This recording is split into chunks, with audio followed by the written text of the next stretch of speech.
I don't know. The Disciple's just more of a boss killer than an early wave killer. So I wouldn't get him level 1. Yeah, I think it might be better to get just a Mudman. I normally do, like I said, upgraded Aqua Spirit. I'm trying to build my own meta here. Experiment, I'm sorry, I'm not just net decking, God. Net decking, I don't know. Yeah.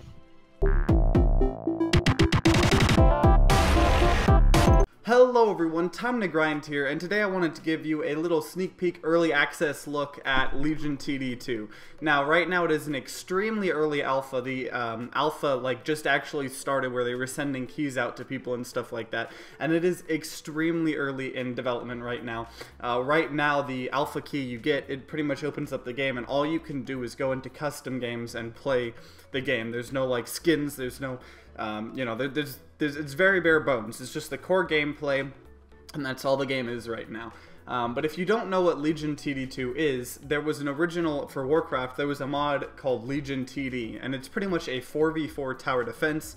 You build your different towers, and they fight these minions that keep going down your lane, and you can get you can send monsters at the other people's lanes and stuff like that. And it's overall, the goal is to survive longer, because if you say your minions or your towers that you create, they don't clear all the waves, then they're gonna go, and all the other people that were on your team, then if they still won the wave, their towers are gonna have to destroy the creeps that you leaked.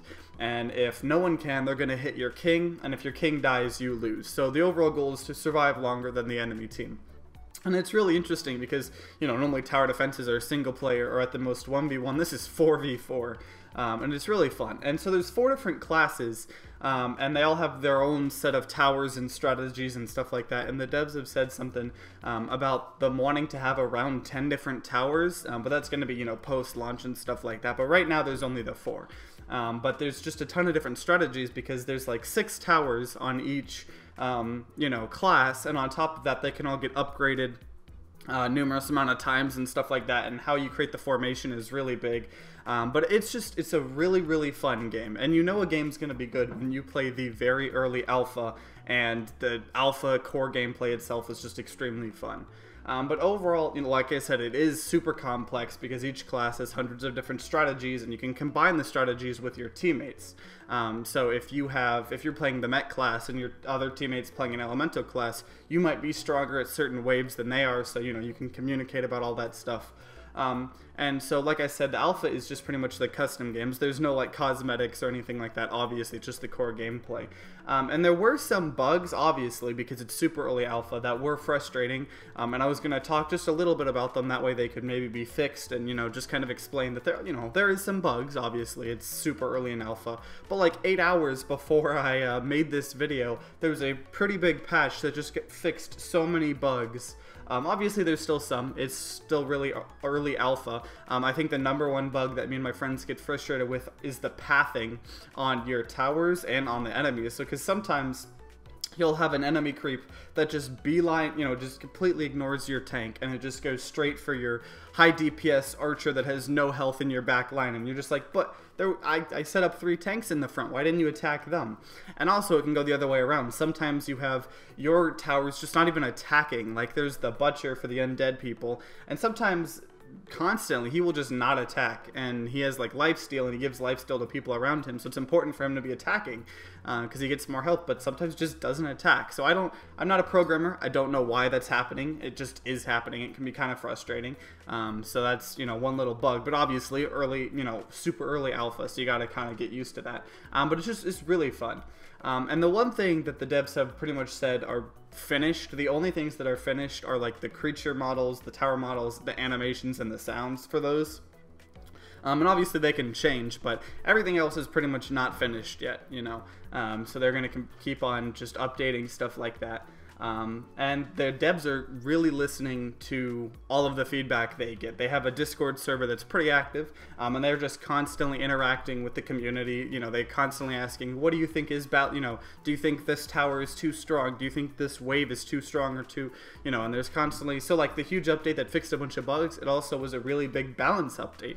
And so they're just really in tune with the community. I've only played about a week, so I am not too sure about like the meta. I just know some strategies that work and some don't.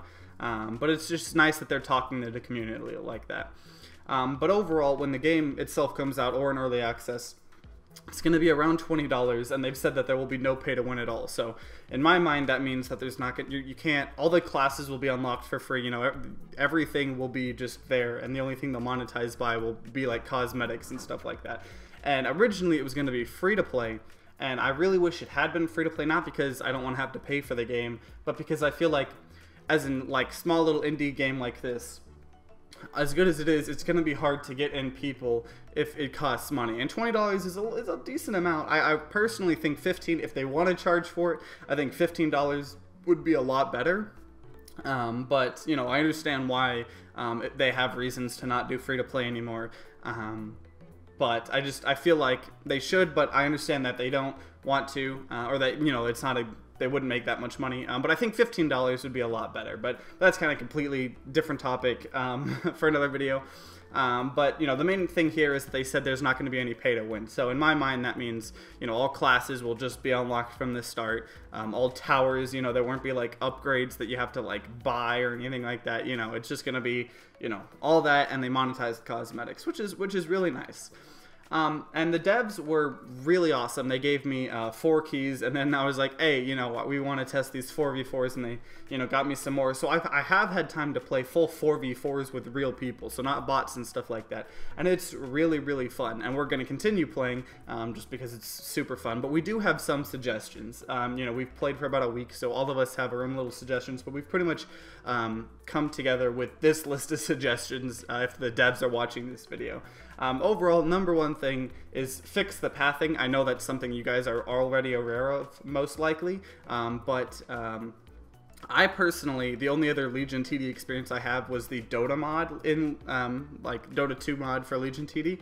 And the pathing in that's like perfect. You know, if they have things front line, they'll go for it. But right now, it feels like there are just so many bugs that can go on with that.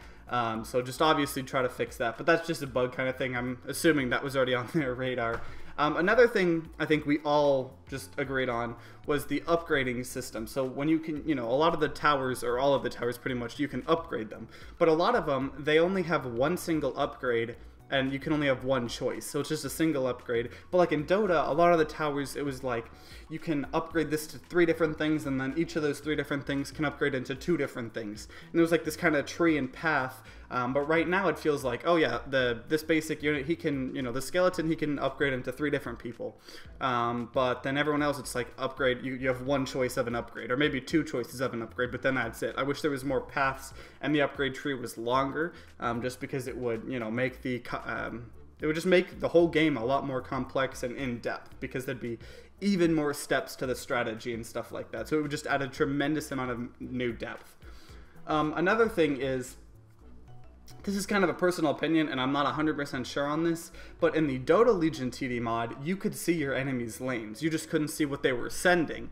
So you could kind of look and see, oh, their towers are in this formation, you know, and because at the most you could be like, oh, I'll send this, you know, this creature instead of this because they have these towers or something like that.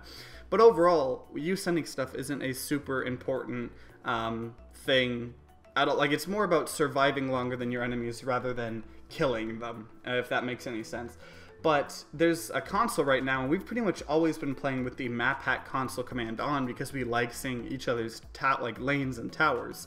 So I think, it's my opinion, but I think it'd be nice to be able to see the enemy lanes perfectly, just keep the what they're sending in the fog of war, because I don't think you get that much of advantage, and if they can see yours as well, it's pretty equal.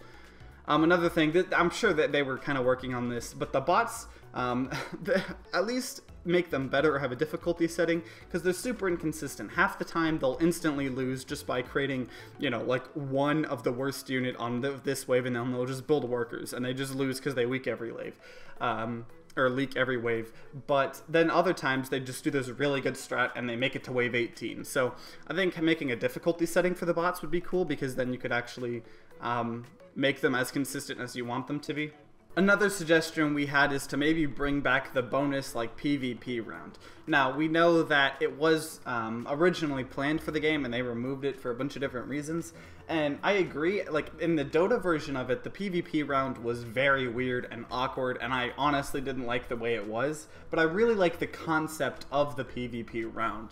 So if there is some way of maybe bringing it back but in a different way, I personally don't know a good way to maybe do that. I just know that we all really liked the PvP round. Just not the way it was in the Dota version, so we understand why you guys took it out. But I think that's a really good system that if you guys figure out a good way to do it, I think it'd be really fun and it would make the game a lot more fun. And another thing I think is, this is something we were all kind of curious about too. I don't know if this is something that they haven't added yet or if they decided that they just shouldn't add it from the Legion TD mod. But in the Legion TD mod, you could actually upgrade your king. So you could upgrade your king with like health, like attack speed, and then like something else. I can't remember what the other one was. And that would and so you would do that instead of sending minions. So it would still give you a little bit of income, but it would obviously give you less than sending enemies. But it would make your king stronger. So that was really nice because we would normally have this one friend that would just always never send enemies, and he would just always buff our king. And that was always kind of cool. It adds more strategy. So I really hope that gets back added. It's kind of a little cosmetic thing, but maybe make a tiny little area where you could see all your miners mining, because right now you just click the button and you just, you know, if you hold tab you can see the numbers, but it'd be nice to kind of like have a little spot, or, you know, like the just a little spot on the corner where you could see your own miners mining. I don't know, there's just something way later, it's not really important, I just think it'd be cool. And I think one of the most, this was a suggestion I had, I think this is one of the most important suggestions I have at all, but this is for like way post-launch content, so like way later, so not even worrying about it right now, but I think it'd be interesting if there were new maps that had, you know, maybe different lanes, or like laning, just formats of how the map looked, and also had new waves of enemies, because then you could, like, say you're doing competitive or something, you could be like, oh, we're playing on this map, we're going to do this strategy, rather than having a solid strategy that you pretty much do every time. So I think that would just be something really cool. And overall, the last thing is just a stupid little cosmetic suggestion I have. I think it'd be cool if there were stat track, like, skins for your towers, and you could, like, it would count how many creep kills they have. As long as there was like a way to transfer the stat track to a different skin and stuff like that. That's just a stupid cosmetic thing that's not important right now because we're in early alpha and we're not even worrying about cosmetics. But overall, Legion TD2 is insanely fun right now. The core gameplay is just so solid that I have so high hopes for this game, and I would highly recommend you to signing up for the alpha that's going on right now. It looks like they've been sending out keys a little bit more frequently than they were at the beginning. So that'll be in the description below if you want to sign up for alpha. And then also just keep looking at the game, you know, because it will be in early access at some point on Steam. So just keep a lookout for that. And just, you know, I might make a video or two in the future of, you know, Legion TD, but it's just overall an extremely fun game. The core gameplay is so fun. It's something that's always been like close to my heart, even like, you know, the Dota mod for it. It's just a really, really fun and solid and unique game, and I think that's its biggest strong suit. But yeah, if you enjoyed this video, then consider leaving a like down below and subscribing to see more content and news. And like always, guys, see you next time.